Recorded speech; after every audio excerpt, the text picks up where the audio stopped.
ধোঁয়ায় ঢেকে যায় চারিদিক, মুহূর্তেই আনন্দের আসর পরিণত হয় মৃত্যুফাতে। প্রাণ বাঁচাতে ছোটাছুটি, আগুনের লেলিহান শিখা আর অসহায় মানুষের আর্তনাদে বিভীষিকাময় হয়ে ওঠে থাইল্যান্ডের রাজধানী ব্যাংককের একটি জনপ্রিয় বার। ভয়াবহ এই অগ্নিকাণ্ডে অন্তত ২৭ জন নিহত হয়েছেন, আহত হয়েছেন ৬০ জনের অধিক। কর্তৃপক্ষের তথ্য অনুযায়ী নিহতদের মধ্যে ৯ জন পুরুষ ও ১৮ জন নারী। আহতদের মধ্যে ৮ জনের অবস্থা গুরুতর হওয়ায় তাদের নিবিড় পর্যবেক্ষণে রাখা হয়েছে।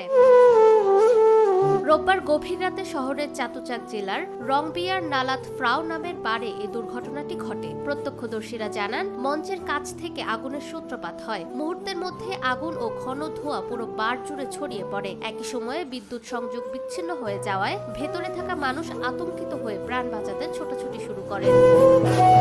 খবর পেয়ে মধ্যরাতে ঘটনাস্থলে পৌঁছে প্রায় আধা ঘন্টার চেষ্টায় আগুন নিয়ন্ত্রণে আনেন দমকল কর্মীরা। পরে বারের একটি শৌচাগার থেকে অধিকাংশ মরদেহ উদ্ধার করা হয়। ধারণা করা হচ্ছে, ধোঁয়া ও আগুন থেকে বাঁচতে সেখানে আশ্রয় নিয়েছিলেন তারা।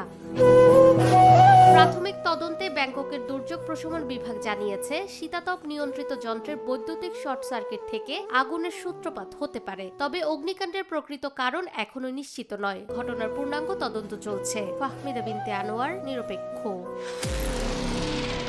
নিরপেক্ষ, সত্য প্রকাশে আপোষহীন।